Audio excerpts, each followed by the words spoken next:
सर्व विद्यार्थी आणि पालकांना नमस्कार. गेल्या कित्येक दिवसांपासून मी वेगळे व्हिडिओज तुमच्यासमोर घेऊन येत आहे डॉक्टर होमी भाभा बालवैज्ञानिक परीक्षेच्या बाबतीत. आता यामध्ये परीक्षा कधी होणार आहे, कशी होणार आहे, परीक्षेचा पॅटर्न कसा असतो, स्टेजेस किती असतात, या सगळ्या गोष्टी आपण बघितलेल्या आहेत. तुम्ही पुस्तकं कुठली वाचायचीत हे सुद्धा मी तुम्हाला सांगितलेलं आहे. जर ही सगळी व्हिडिओज तुम्ही आतापर्यंत बघितलेली नसतील, तर आत्ताच इग्नाइट पाठशालाचं जे आमचं YouTubeचं चॅनल आहे, त्यावर जाऊन तुम्ही सर्च करू शकता. त्यावर तुम्हाला सगळे व्हिडिओज सापडतील. आजच्या व्हिडिओमध्ये मी तुम्हाला सांगणार आहे, की होमी भाभा परीक्षेचा अभ्यास कसा करायचा. बऱ्याच पालकांनी त्या जुने जे काही व्हिडिओज होते त्यांच्यावर कमेंट टाकलेल्या होत्या, की आम्हाला सांगा, की अभ्यास कसा करायचा. आमचा पाल्य जो आहे तो अभ्यास करत नाहीये किंवा त्याला माहिती नाहीये नक्की काय अभ्यास करायचा आहे. ठीक आहे.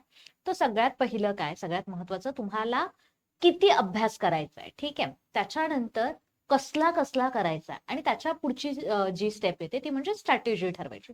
त्या सगळ्या गोष्टी मी तुम्हाला आज सांगणार आहे. ठीक आहे. तर डॉक्टर होमी भाभा बालवैज्ञानिक परीक्षेची 6वीची किंवा 9वीची जर तुम्ही तयारी करत असाल तर इग्नाइट पाठशालातर्फे 6वी साठी आणि 9वी साठी बॅचेस आपण घेऊन येतो आहोत. 25 जुलैपासून या दोन्ही बॅचेस सुरू होणार आहेत. या बॅचमध्ये विद्यार्थ्यांना संपूर्ण अभ्यासक्रम जो आहे तो त्यांचा कव्हर केला जाईल. 28 नोव्हेंबर रोजी परीक्षा आहे. परीक्षा होईपर्यंत आपली बॅच कॉन्स्टंटली चालू असणार आहे. सगळे लेक्चर्स होणार आहेत. सिलेबस संपल्यानंतर आपण विद्यार्थ्यांचं रिव्हिजन घेणार आहोत. त्याच्यामुळे विद्यार्थी जे आहेत, विद्यार्थी आणि शिक्षक एकमेकांसोबत एक्झाम होईपर्यंत कनेक्टेड राहणार आहे. अगदी एक्झाम झाल्यानंतर सुद्धा आम्ही तुमच्यासाठी एक्झामचं जे काही विश्लेषण असेल ते सुद्धा आम्ही तेव्हा घेऊनच येऊ. त्याच्यामुळे विद्यार्थी आणि शिक्षक यांचं कनेक्शन हे कॉन्स्टंटली राहणार आहे. अभ्यासक्रम संपूर्ण कंप्लीट होणार आहे. लाईव्ह लेक्चर्स होतील. त्यावेळेला तुम्हाला ज्या काही शंका आहेत त्या विद्यार्थ्यांना विचारता येतील. तुमच्या ज्या काही शंका असतील त्या तुम्ही आम्हाला शिक्षकांना विचारू शकता. रेकॉर्डेड लेक्चर जे आहेत, रेकॉर्डेड लेक्चर्सच्या दरम्यान तुम्हाला जर समजा एखादा मुद्दा नाही लक्षात आला, जेव्हा लाईव्ह लेक्चर चालू आहेत आणि तुम्हाला लक्षात नाही आला एखादा पॉईंट, तर तुम्ही रेकॉर्डेड लेक्चर नंतर बघू शकता. किती वेळा बघू शकतात? कितीही वेळा बघू शकतात. तुम्हाला हवं तितक्या वेळा तुम्ही रेकॉर्डेड लेक्चर बघू शकतात. आता या बॅचची सगळ्यात बेस्ट थिंग मी तुम्हाला सांगते, ती अशी आहे की रेग्युलरली आणि वीकली दोन्ही पद्धतीने आपण टेस्ट घेणार आहोत. जे काही आज शिकवले त्यावर लगेच विद्यार्थ्यांची टेस्ट होईल. प्लस आठवड्याभरात जे काही शिकवलंय त्याची सुद्धा टेस्ट होईल, जेणेकरून विद्यार्थ्यांचा अभ्यास जो आहे तो पक्का होईल, जास्त चांगला होईल.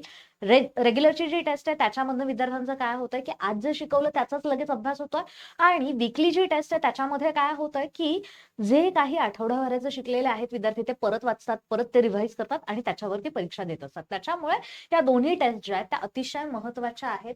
तुम्ही मोबाईलवर, लॅपटॉपवर, टॅबवर, कुठल्याही इंटरफेसवर ही जी बॅच आहे ही बॅच घेऊ शकताय. ठीक आहे. आता यासोबतच इग्नाइट पाठशालामध्ये इयत्ता 4थी साठी स्कॉलरशिपची बॅच, इयत्ता 7वी साठी स्कॉलरशिपची बॅच, प्लस इयत्ता 5वी साठी नवोदयची बॅच आणि NMMS इयत्ता 8वीची जी काही परीक्षा असते त्यासाठीची बॅच, या सगळ्या बॅचेस अवेलेबल आहेत. जर तुम्हाला या बॅचेस विकत घ्यायच्या असतील तर खाली डिस्क्रिप्शन मध्ये लिंक आहे ऍपची.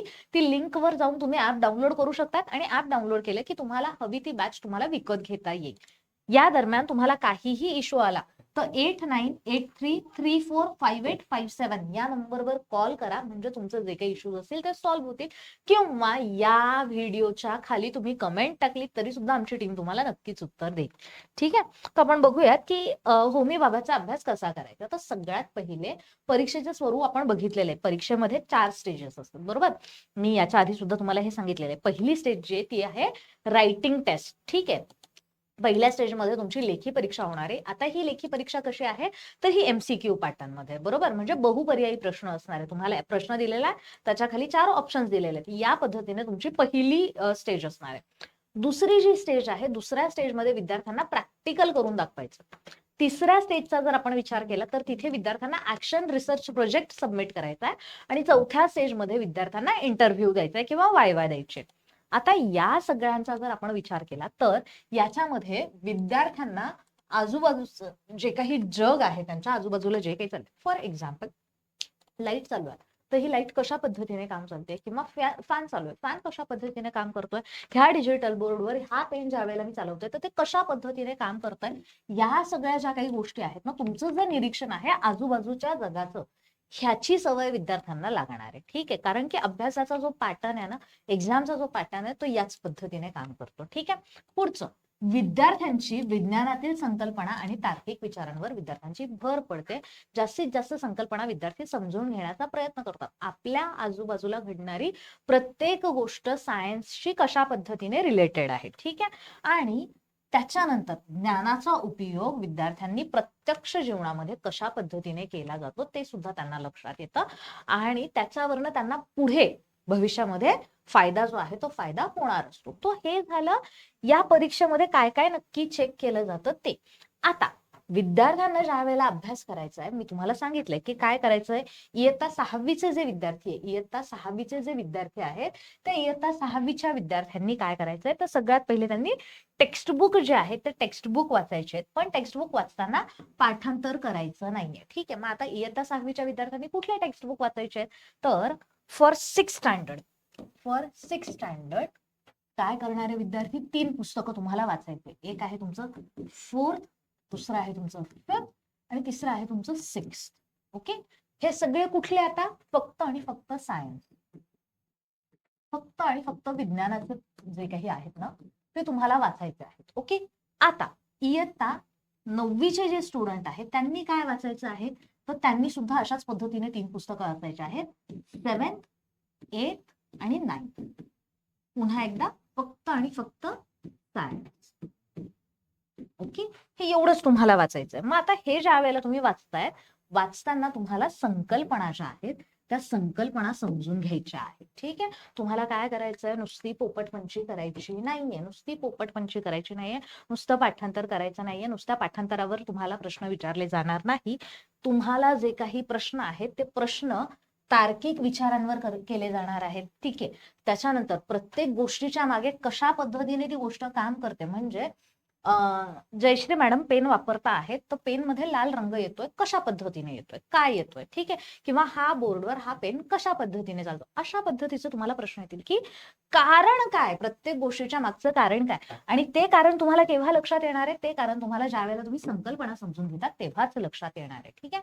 त्याच्यानंतर तुमच्या टेक्स्टबुकमध्ये, कुठल्या टेक्स्टबुकमध्ये, हे जे काही टेक्स्टबुक आहे तुमचे 4थी, 5वी, 6वीचे 6वीच्या विद्यार्थ्यांनी आणि 7वी, 8वी, 9वीचे 9वीच्या विद्यार्थ्यांनी, या टेक्स्टबुकमध्ये ज्या काही आकृत्या दिलेल्या आहेत, ज्या काही प्रयोग दिलेले आहेत, त्या प्रयोगांचा सखोल तुम्हाला अभ्यास करायचा आहे. आपल्या आजूबाजूला तशा घटना कुठे घडतायत ते चेक करायचंय. फॉर एक्झाम्पल, लेट्स इमॅजिन ऊर्ध्वपतनाची एक हे असते. ऊर्ध्वपतन म्हणजे काय, एका बिकरमध्ये पाणी आणि सॉल्ट वगैरे टाकलं जातं आणि ते पाणी आणि सॉल्ट खालनं गरम केलं की पाण्याची वाफ होऊन जाते, तर पाणी वर उडून जातं आकाशात आणि खाली मीठ सगळं राहतं, बरोबर. तो हे जे आहे हे आपल्या आजूबाजूला कुठे घडतंय, कशा पद्धतीने घडतंय. साधा सोपा आहे. मम्मा ज्या वेळेला आपली भाजी करते त्यावेळेला त्या भाजीतलं पाणी कमी होत जातं कारण पाण्याची वाफ होते आणि मग मीठ जे आहे ते मीठ मम्मा त्या हिशोबाने टाकते. तर हे काय झालं, हा छोटासा निरीक्षणाचा पॉइंट ऑफ व्ह्यू झाला. आपल्या दैनंदिन जीवनामध्ये सुद्धा आपण या सगळ्या ज्या गोष्टी आहेत त्या वापरत असतो, फक्त त्या आपल्याला जाणवत नाहीत की आपण कशा पद्धतीने वापरतोय. तर आपल्याला काय करायचंय, आपल्याला हे टेक्स्टबुक वाचायचं आहे आणि हे टेक्स्टबुक वाचताना त्यातल्या ज्या काही गोष्टी आहेत त्या आपल्या सराउंडिंगला कशा पद्धतीने आहेत ते बघायचंय. फक्त विसरून जायच्या नाहीयेत. कुठलीही संकल्पना, नुसती संकल्पना म्हणजे तुम्ही जर त्याला आजूबाजूच्या याच्याशी कोरिलेट केलं ना तर तुम्ही विसरूच शकत नाहीये, ठीक आहे. त्याच्यामुळे पाठांतर करू नका. त्याच्यानंतर कोणत्याही नवीन किंवा आव्हानात्मक प्रश्न आत्मविश्वासाने सोडवायचा आहे. आत्मविश्वास जर तुमच्यामध्ये असेल तर तुम्ही अगदी आरामात पेपर पास व्हाल. काय करायचंय, तेवढे 3 टेक्स्टबुक वाचायचे आहेत आणि आजूबाजूचं निरीक्षण करायचंय. त्यातनं तुमचा आत्मविश्वास आपोआप तयार होईल आणि आत्मविश्वास तयार झाला की तुम्हाला पेपर सॉल्व्ह करणं सोपं जाणार आहे. ओके. चलो, आता पाठ्यपुस्तकं तर मी तुम्हाला सांगितले. तर पाठ्यपुस्तकामधनं तुम्हाला काय काय वाचायचंय, ते कुठलीही घटना का घडते, कशा पद्धतीने घडते आणि ती आपल्या दैनंदिन जीवनामध्ये कशा पद्धतीने आपण अप्लाय करतो, ठीक आहे. वाय, आय, हाव आणि ऍप्लिकेशन, ठीक आहे. या 3 गोष्टी जर आपल्याला जोडता आल्यात, पाठ्यपुस्तकातलं आपलं जे काही ज्ञान आहे, हे जे काही पाठ्यपुस्तक तुम्ही वाचलेत, त्यातलं जे काही तुम्ही शिकलाय, त्याचे ह्या 3 प्रश्नांचे जर तुम्हाला दैनंदिन जीवनातले संबंध जोडून उत्तरं देता आलेत ना, तर तुम्ही खूप छान पद्धतीने क्वेश्चन जे आहेत ते सॉल्व्ह कराल आणि एक्झाम जे आहे ते एक्झाम क्वालिफाय नक्कीच कराल. ठीक आहे. मग आता तुम्हाला काय काय चेक करायचं आहे, तर आकाश, अवकाश, स्पेसशी रिलेटेड जे काही चॅप्टर्स तुमच्याकडे आहेत ते तुम्हाला छान वाचायचे आहेत. पर्यावरणाचे चॅप्टर्स तुम्हाला वाचायचे आहेत. ह्युमन बॉडीशी रिलेटेड जे काही चॅप्टर्स आहेत ते तुम्हाला वाचायचे आहेत. वनस्पती आणि प्राण्यांच्या बाबतीतले जे काही क्लासिफिकेशन झालं किंवा त्यांचं कशा पद्धतीने हॅबिटॅट्स आहेत वगैरे वगैरे जे काही आहे ते सगळे तुम्हाला छान शांततेत वाचायचं आहेत. शास्त्रज्ञांची नावं तुम्हाला लक्षात ठेवायची. कुठल्या शास्त्रज्ञाने कुठला शोध लावला, कुठल्या साली लावला, या सगळ्यांची लिस्ट तुमच्याकडे असली पाहिजे. आणि आपल्या डे टू डे लाईफ मध्ये हे जे काही आपण सगळं शिकलोय हे आपण कशा पद्धतीने अप्लाय करतोय एवढंच फक्त तुम्हाला बघायचं आहे. ठीक आहे. त्याच्यामुळे फायनली प्रत्येक धडा काळजीपूर्वक वाचायचा आहे. आकृत्यांचं आणि तक्त्यांचं निरीक्षण करायचं आहे. कुठलाही मुद्दा सोडायचा नाहीये. 3 पुस्तकं आहेत. 3 पुस्तकं अतिशय व्यवस्थित वाचायचे आहेत. कृती आणि प्रयोग जे काही असतील आपल्याकडे त्या सगळ्या प्रयोगांचा अभ्यास करायचा आहे. आणि प्रयोगांचा अभ्यास करताना एक गोष्ट लक्षात घ्यायची की हा प्रयोग आपल्या आजूबाजूला दैनंदिन जीवनामध्ये कुठे कुठे आणि कशा पद्धतीने घडत असेल. धड्याखालचे जे काही प्रश्न आहेत ते सुद्धा तुम्हाला सोडवावे लागणार आहे. मला मान्य आहे की तुम्हाला शाळेमध्ये होमवर्कमध्ये ही धड्याखालची प्रश्न दिलेली असतात, पण बऱ्याचदा आपण काय करतो, बऱ्याचदा आपण ते सोडत नाही किंवा विचार करत नाही त्याच्यावर. कुठनं तरी बघतो, मित्राची वही आणतो, मैत्रिणीची वही आणतो, त्याच्यातनं फक्त उत्तरं लिहून घेतो. असा प्रकार नाही करायचा. शांततेत धड्याखालचे सर्व प्रश्न सोडवायचे आहेत. ठीक आहे. आता पुढचा जो मुद्दा येतो तो येतो तुमच्या प्रॅक्टिसचा. ठीक आहे. हे तर झाला अभ्यास कसा करायचा. आता प्रॅक्टिस कशी करायची, तर प्रॅक्टिस करण्यासाठी तुम्हाला रोज एमसीक्यू सोडवणं भाग आहे. जर तुम्ही रोज बहुपर्यायी प्रश्न, एमसीक्यू म्हणजे काय, जसं आता आपला पहिला पेपर आहे, पहिली जी लेव्हल आहे, पहिल्या लेव्हलमध्ये तुम्हाला एक क्वेश्चन, त्याच्या खाली 4 ऑप्शन, सेम गोष्ट जी आहे त्या पद्धतीने तुम्हाला रोज कमीत कमी 10 प्रश्न सोडवायचे. रोज कमीत कमी किती, 10 प्रश्न सोडवायचे आहेत. आणि ते 10 प्रश्न सोडवल्यानंतर आपल्या काय काय चुका झाल्यात त्या चुका शोधायच्या आहेत, त्या का झाल्यात हे समजून घ्यायचं. पुढच्या वेळेला ती चूक टाळायची आहे. ठीक आहे. पुढच्या वेळेला ती चूक टाळली की तुमचा स्कोअर काय होईल, आपोआप पुढे जाईल. मग आता हे जे एमसीक्यूज आहेत हे एमसीक्यूज का करायचे आहेत आपण, तर एमसीक्यूज केल्याने आपलं वेळेचं नियोजन बरोबर होतं. कारण तुम्हाला 90 मिनिटांचा वेळ असणार आहे होमी बाबासाठी. 90 मिनिटांचा वेळ आणि 90 मिनिटांमध्ये 100 प्रश्न आहे. बघा बरं, 90 मिनिट्स 100 क्वेश्चन. मग आता एक साधा सिंपल विचार जर आपण केला, 1 मिनिट सुद्धा आपल्याला मिळत नाहीये एका प्रश्नासाठी. 1 मिनिटापेक्षा कमी वेळ आपल्याला मिळतोय. मग अशा वेळेला आपल्याला जर इतका कमी वेळ आहे तर आपल्याला वेळेचं नियोजनाची अतिशय जास्त गरज आहे. ठीक आहे. PYQs बघायचे आहेत. प्रिव्हियस इयर क्वेश्चन पेपर्स जे आहेत ते बघायचे आहेत. जर तुमच्याकडे नसतील तर आम्ही युट्यूबवर वेगळे वेगळे ते PYQs जे आहेत ते PYQs सॉल्व्ह करून घेतो आहोत. तर ते लेक्चर तुम्ही बघा, जेणेकरून काय होईल, तुम्हाला लक्षात येईल की पेपरमध्ये कशा पद्धतीचे प्रश्न विचारले जातात. ठीक आहे. ओके, चलो पुढे.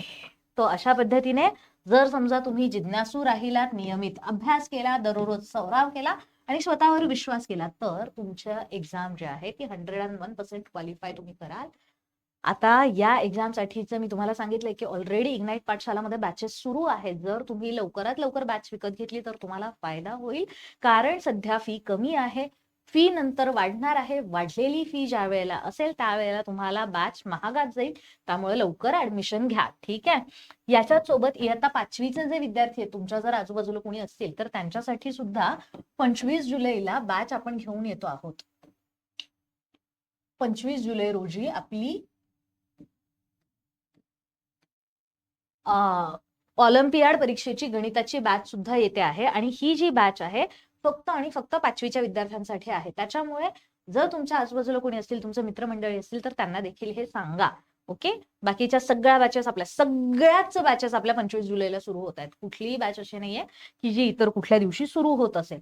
जर तुम्हाला काही इश्यू असेल तर 8983345857 या नंबरवर कॉल करा किंवा कमेंट करा. कमेंट जरी तुम्ही केली तरी सुद्धा त्याच्यावर आम्ही नक्कीच व्हिडिओ घेऊन येऊ. जसं मी तुम्हाला सांगितलं की आजचा जो व्हिडिओ आहे हा मी मागच्या कमेंट्स मधूनच तुम्हाला सांगितलंय की बऱ्याच पालकांनी मला सांगितलं की मॅडम आम्हाला नाही माहिती तयारी कशी करायची आहे. मग मी त्याच्यासाठी आज तुम्हाला व्हिडिओ घेऊन आले की तुम्ही अशा पद्धतीने तयारी करू शकताय. थँक्यू.